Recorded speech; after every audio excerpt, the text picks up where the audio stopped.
Afternoon, everyone. We're just waiting for a few more people to join, so we're just going to give it a minute or so.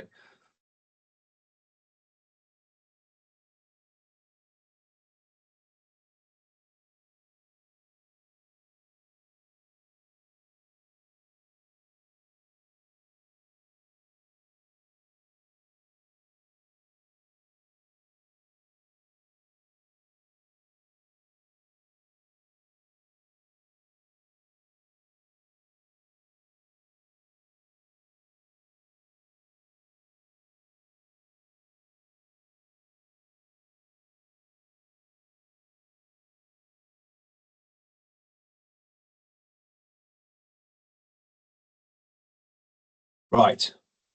Shall we start? About a dozen or so people on the call. I think some more hopefully will join. So yeah, welcome everyone to today's webinar. We're very pleased today to have Mark with us from the Society for Maritime Industries. Mark is director, I think, Mark, of the Maritime Defence and Security Group at the SMI. Brings a lot of experience, about 34 years or so experience of the Royal Navy as a warfare officer, and at the SMI he leads engagement across the naval and maritime security enterprise, connecting industry, government and international partners. So very well placed for today's talk, which will go into a little bit more about how defence can act as a catalyst for regional growth, innovation and supply chain opportunities, all very topical subjects, as I'm sure you're all aware. So with that introduction, I will hand over to Mark, and I think at the end of the session there'll be a chance for a bit of Q&A. One final thing is that we are recording the session today. I hope that's okay with people, but if anyone would prefer that not to be the case, please shout. As it is, we will carry on. So Mark, over to you. Okay, thanks, Effian. Just quickly, can you see my slides? Yes. Perfect. Thank you very much. So, morning, everyone, and thanks very much for the team for the opportunity to speak. It's quite rightly pointed out. So, I'm the Director of Maritime Defence and Security at Society of Maritime Enterprises. So, I'm going to start today really with a very simple point. So, we're entering one of the most significant growth periods in maritime defence and security in decades. So you've all seen the bits and pieces in the press, and the politicians waxing lyrical about getting onto war footing and the threats from around the world, and about how unstable the world is. And of course, that sort of growth is not just in the UK, but it's globally. So for businesses across Plymouth and the wider Southwest, this is not really a policy discussion. This is a real sort of market shift with commercial opportunity. So the question is not whether this market will grow, it's really a case of when, and therefore whether businesses in this room are positioned to benefit from it. However, defence, this is not business as usual. Defence is accelerating, and you can see that across Europe and the US in particular. The threat environment's getting more complex. You only need to look at Ukraine or Iran for starters. And that investment is increasing across the globe, across all nations, and supply chains are shifting. But the uncomfortable reality is this: not everyone's going to benefit. And as Luke Pollard put it, we're in a new era of threat, and demands on defence are rising. And this translates directly into demand for industry, but only for those who are ready. So it's not a short-term spike. This is a structural shift. So we're looking at a sort of 10 to 20 year demand horizon. And actually, if I drift off for a second and talk about AUKUS, then we're actually talking about 30 years plus, out to the 2060s, out to 2070s. We've already got continuous requirement for naval support and availability. For instance, Team Plymouth ensuring that's 4.4 billion for the submarine infrastructure programme, which is already on contract since the beginning of this Parliament, and that continues to deliver over the next 10 years. You've got autonomy, AI and data being embedded in capability. And you've seen the RN championing Atlantic Bastion, Atlantic Net, Atlantic Strike. If you haven't, I can put you in touch. You've got Project Beehive. That's the 12.3 million Royal Navy programme announced in March this year to procure 20 modular high-speed uncrewed service vessels for testbed operations, developed by Kraken, supporting Coastal Forces Squadron and 47 Commando in developing hybrid, crewed, uncrewed maritime warfare tactics. And defence now linked directly to infrastructure, energy, national resilience. I think there's another further 40 million committed over the last 18 months from Homes England for housing in the city centre, for instance. And there's a commitment to see Plymouth as a special case for funding following the release of the New Towns consultation. Basically, if you treat this like a short-term opportunity, you're going to miss it. So the demand is already here. Subsea infrastructure protection. Now, that was actually referenced in the Strategic Defence Review.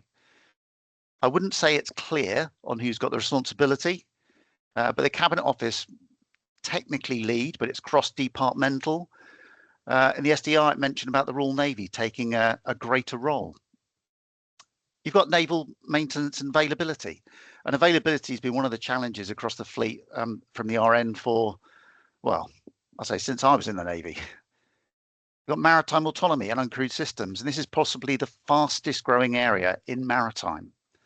There's data, sensing, integration, and this is all going to continue to be developed as new systems develop and come online. Power and propulsion.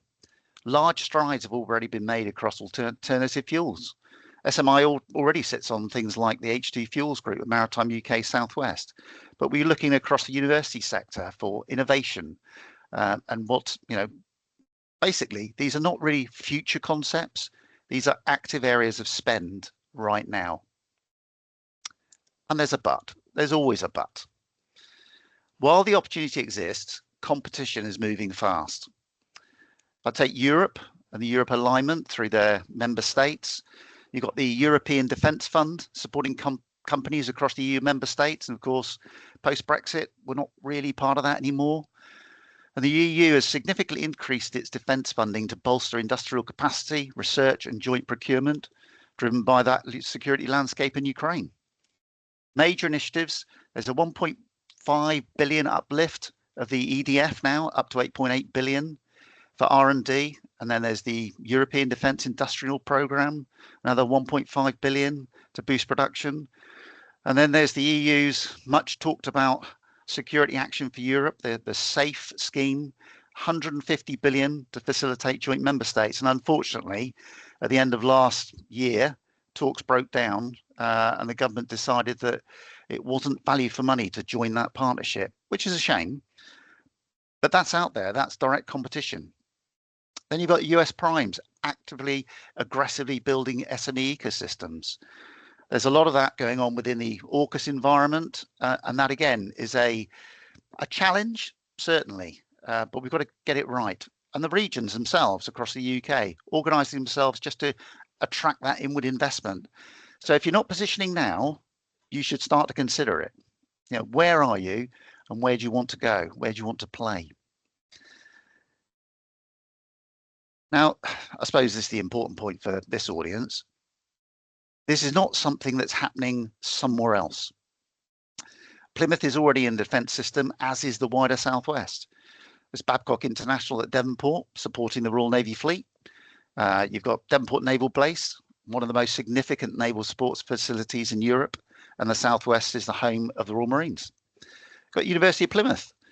A further 50 million was announced earlier this month with a focus around skills and unlocking marine autonomy, with the university leading the work stream that will bring the National Centre for Marine Autonomy.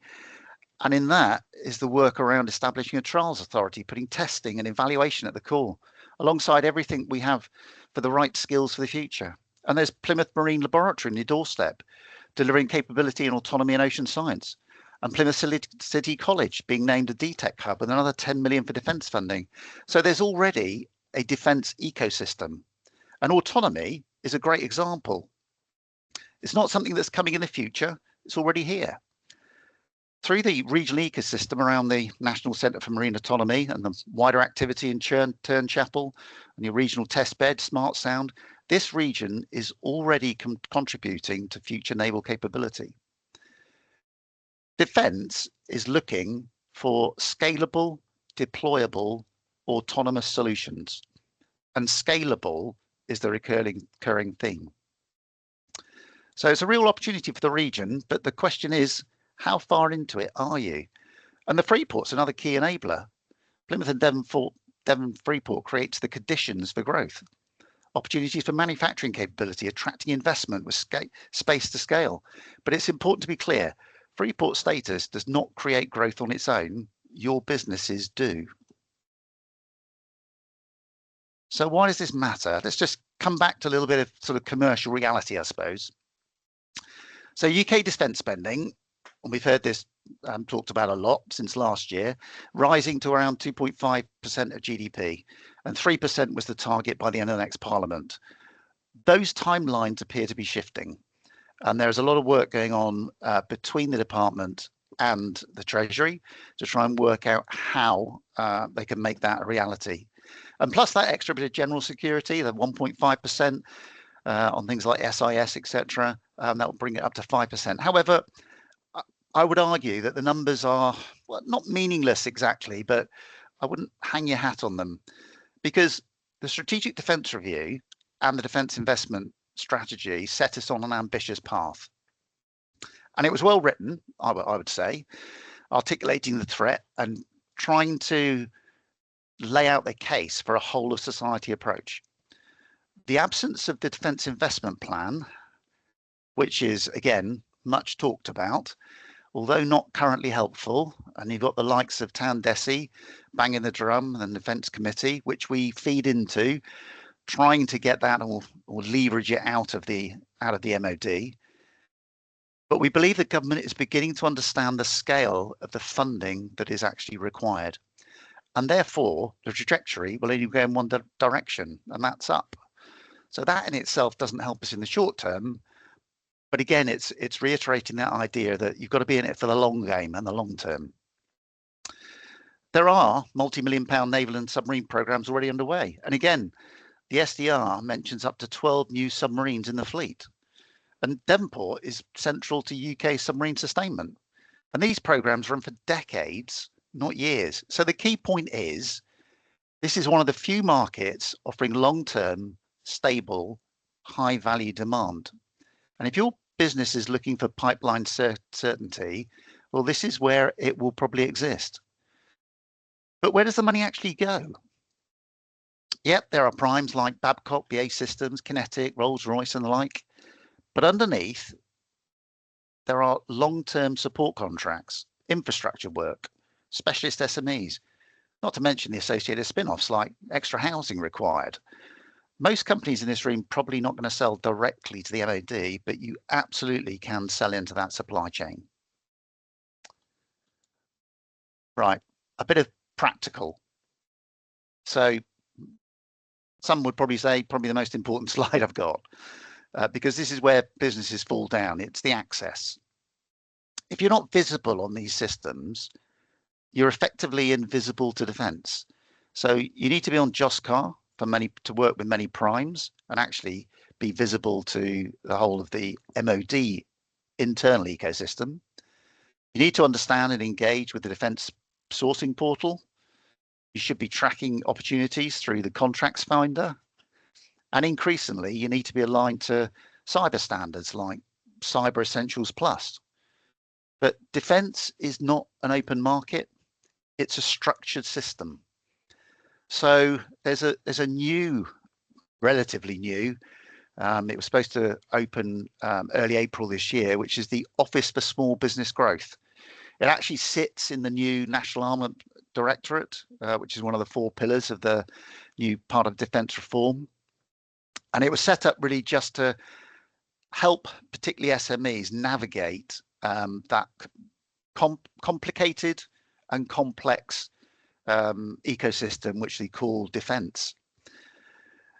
And it was basically, the idea was to act almost as a concierge service. So it should be a one point of contact. So you can just email them, call them, get a meeting, whatever it is you want, explain who you are, what you want to do.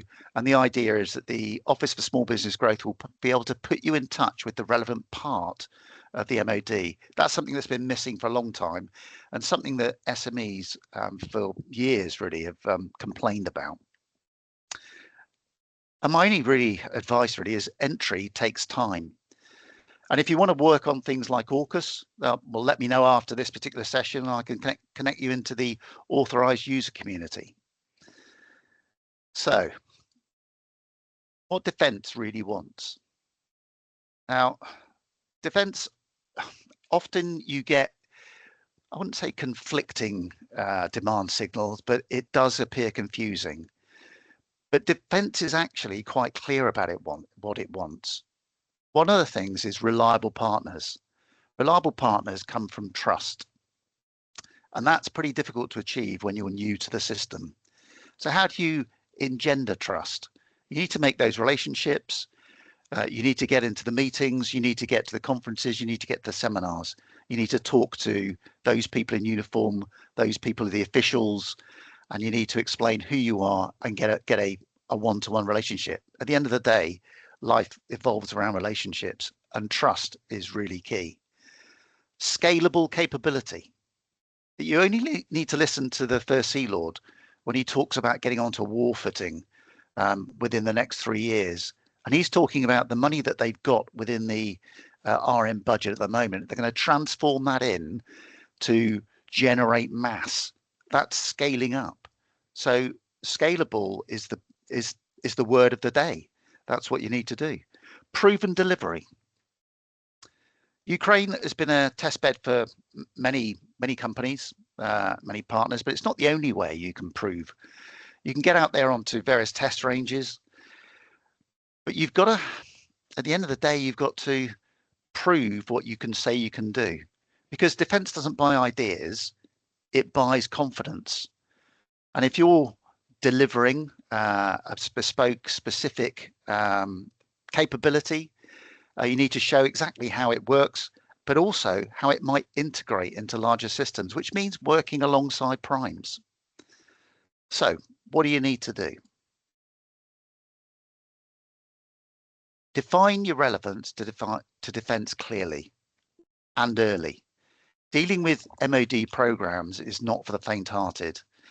Now, you've got to get onto the right platforms or frameworks, and there are people who can help you do that. I mentioned the Office for Small Business Growth, for instance. But building relationships early is key. The MOD talks a lot about early market engagement, but honestly, and I've been in trying to help the MOD develop that early market engagement idea, they're not there yet. So don't wait. Get on, use your networks, use the trade bodies, use your clusters, and start to develop those relationships. Early is key.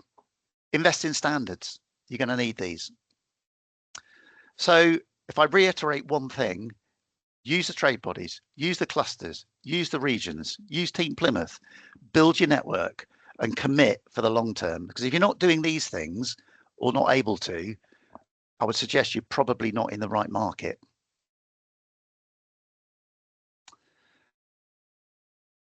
Collaboration. So one of the biggest risks for any region really is it's not just about capability, because if we look at what's happening around the Southwest, it's pretty evident there's lots of capability being developed, but it's actually fragmentation.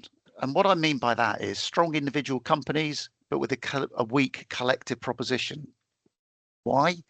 Because that makes it harder, not impossible, but certainly harder for SMEs to attract major investment. So regions that align, and to be honest, this is where the idea for clusters and the regional bodies evolved from. Regions that align will win, and those that don't will get bypassed. So I'd say that's quite a big message, and that's a message that's come from MOD, and that's come down through us, through all the trade bodies, and actually aligning. That also means some of us trade bodies, much as it grates on us, we have to work with other trade bodies, and we do that. But those that don't get bypassed. So there's really two futures here. There's one where the Southwest becomes a leading maritime defence cluster, which is possible.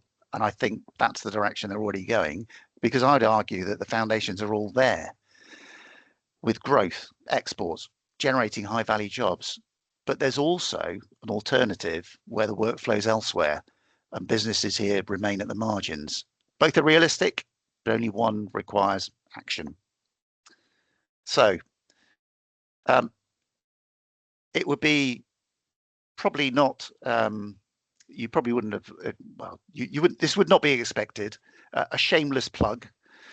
This is where we come in from SMI, but to be honest, this is what all trade bodies do. We connect companies into defence networks. We do that by having a seat at the table. I talked earlier about trust. We've got to the point where we're now trusted partners. And if I use the AUKUS example, I work alongside Make UK Defence, ADS and Tech UK as part of a thing called the Advanced Capabilities Industry Forum. We are a trusted partner to talk to mod officials, and the idea of the ACIF, the Advanced Capabilities Industry Forum, is that we disperse information direct from the horse's mouth, what the three nations are talking about, but also we feed back up. And actually, the other bit we do is we talk to our counterparts, our other trade bodies within Australia and the US. So we actually do collaboration ourselves. So we represent that industry into government, as I say, and we also identify opportunities and gaps.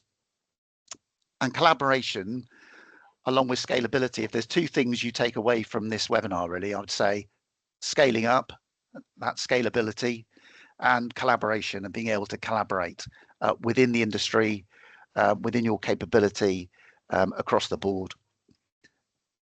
But trade associations, we don't create the opportunities, but we help you access it. And I am sort of coming towards the end here, and I'll finish with this.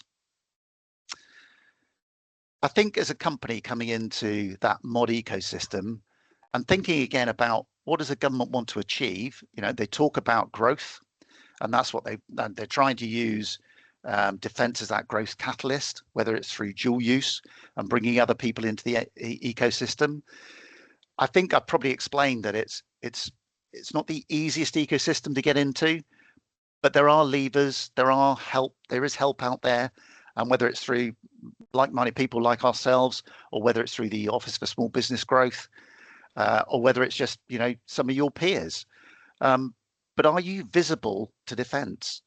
Have you done your homework and got yourself onto those various frameworks? And have you used all the help that is out there available? Are you qualified to work in it?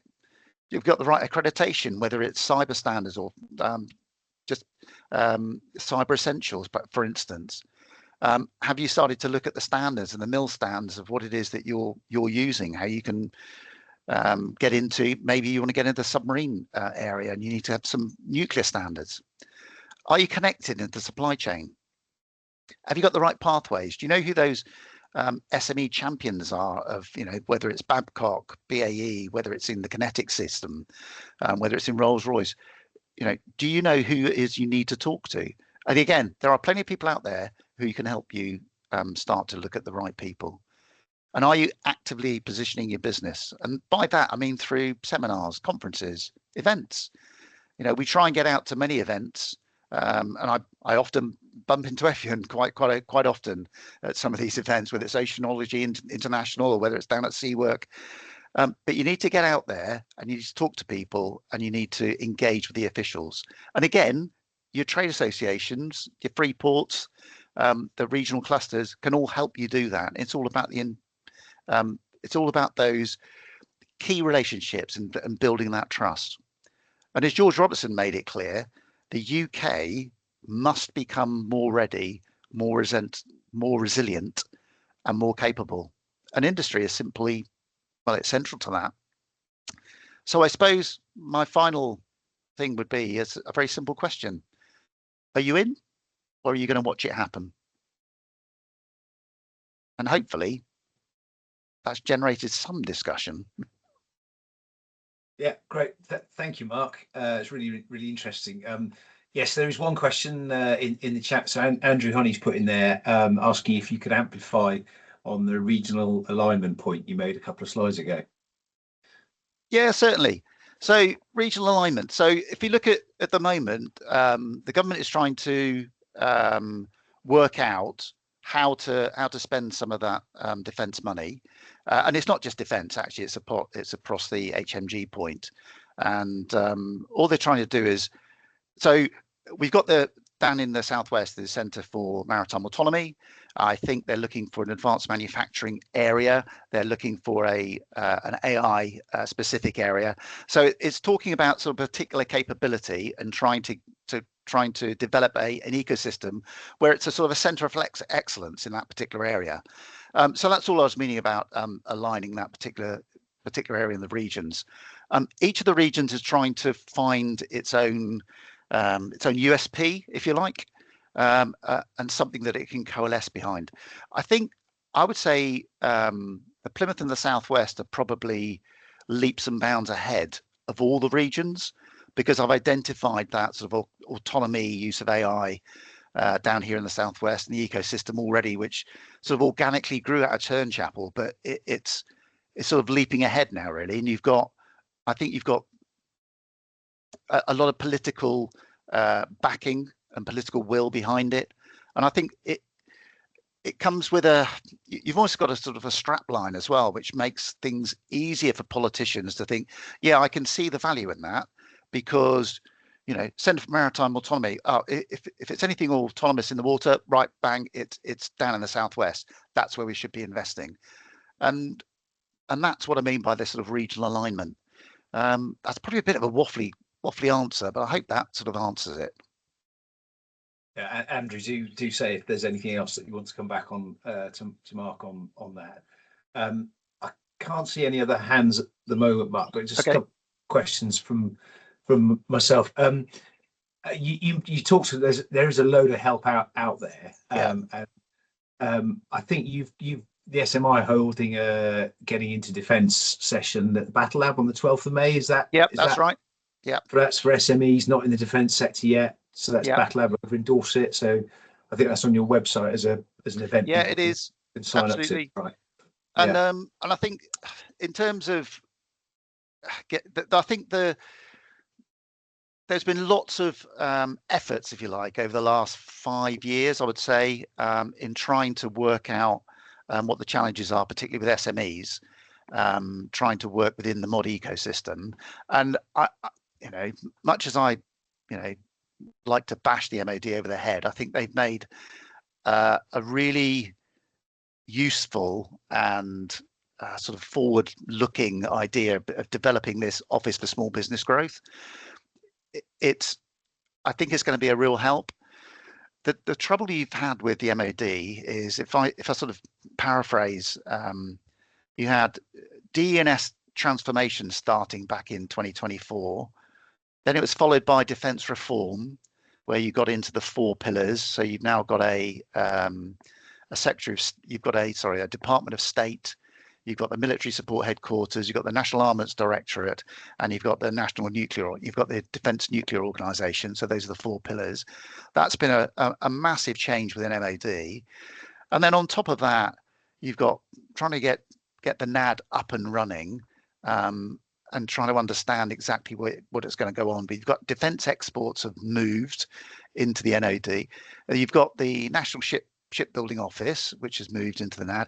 You've got all these things moving around, and yet there used to be an SME action plan that seems to have died a death.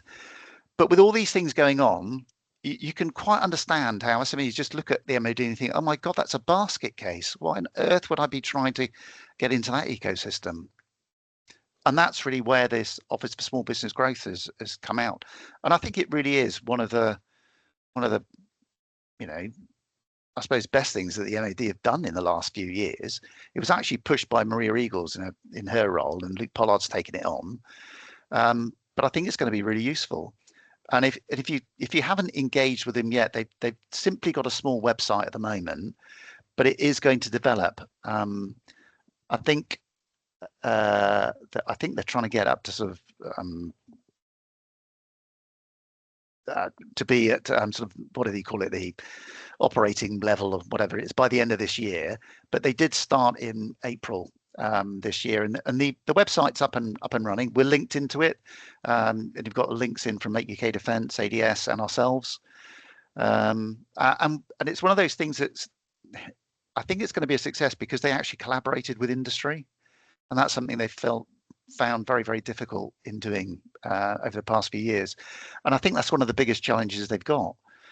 Is you see it in the SDR, you see it in the DIS.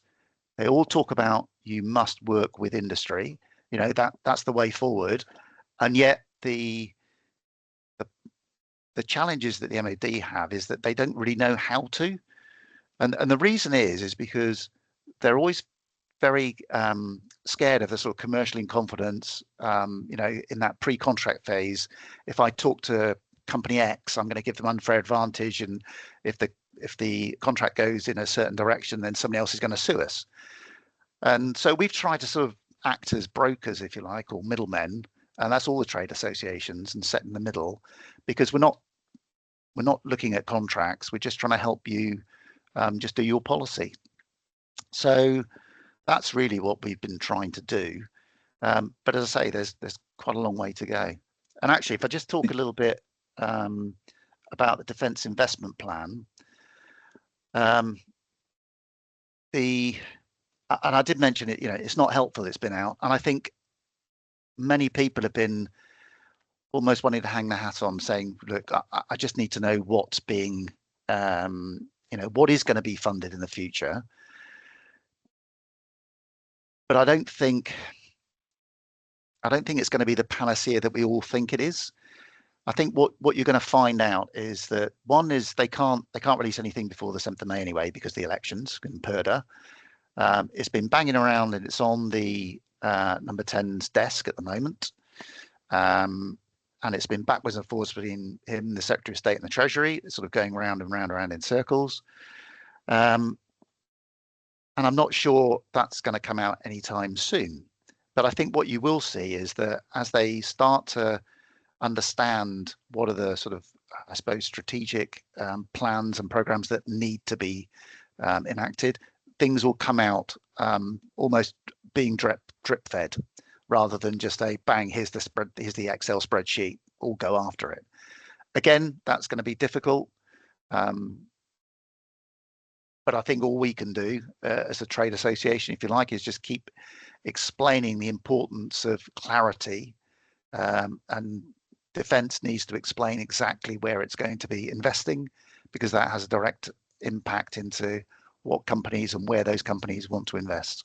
Yeah. You know, whether it's employing apprentices, whether it's scaling up, you know, which is what they want us to do, but we can't scale up unless you know what it is you want us to scale up into.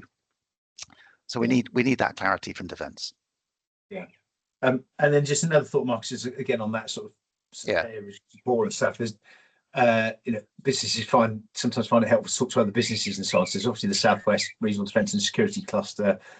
We can put the link in the chat as well. But I wondered, do you have anything, or can you point people towards any kind of more business to business type forums? And I was thinking of case studies. You mentioned Project Beehive, and I think Kraken Technology won that, where a powerboat company who pivoted to defence a few years ago. So there's probably a case study in there. But are there any sort of business to business type groups that you could suggest, either within the SMI or that you know of? Off the top of my head, no, but I do know they do exist. Probably what I'll do, F1, is I'll take that away, and I'll get a bit more from my SMI colleagues, and I'll give that to you, or add them to the slides and make them available to people. Yeah, I can certainly do that. Absolutely. Yeah. Okay. So I can't see any more questions or anything in the chat from anyone. Okay. So last chance for anyone to raise anything. Otherwise, Mark, thank you again for your time. I hope people found that useful. And you're happy for us to share the slides, Mark? We can send it absolutely. No problem at all. Right. Absolutely delighted. As I say, you'll see us out and about. There's various events coming up. Actually, we're probably going to be coming down to Plymouth. That's the Maritime Defence and Security Group in September. And we'll be doing a visit to Turn Chapel. We'll be hosted by the University of Plymouth, Sarah Fear and her team. Probably go to Babcock. And if people want to get involved in what we're doing around that time, or if they want to showcase something to us, that as well, just put something into the chat or send me an email. I think my name is up on the screen still. So please do that. Get involved. We're at Seawork. That's the next one coming up. We have a government forum at Seawork where the Defence and D&S boats team will be. There's speed at Seawork the day before, which is great fun, but racing around on boats. But again, it's a sort of an industry engagement idea. That's, I think, is the 8th of June. It's certainly the Monday of that week. So there's a few events coming up, but check our website, have a look. If you want to get involved, please do. Be delighted to see you, to speak to you, and continue those relationships. Great. Well, thank you, Mark, and I think we'll end it there. Thanks everyone for sparing time. Thank you, Mark. I hope that was useful. Thanks very much. Thank you, everyone. Bye.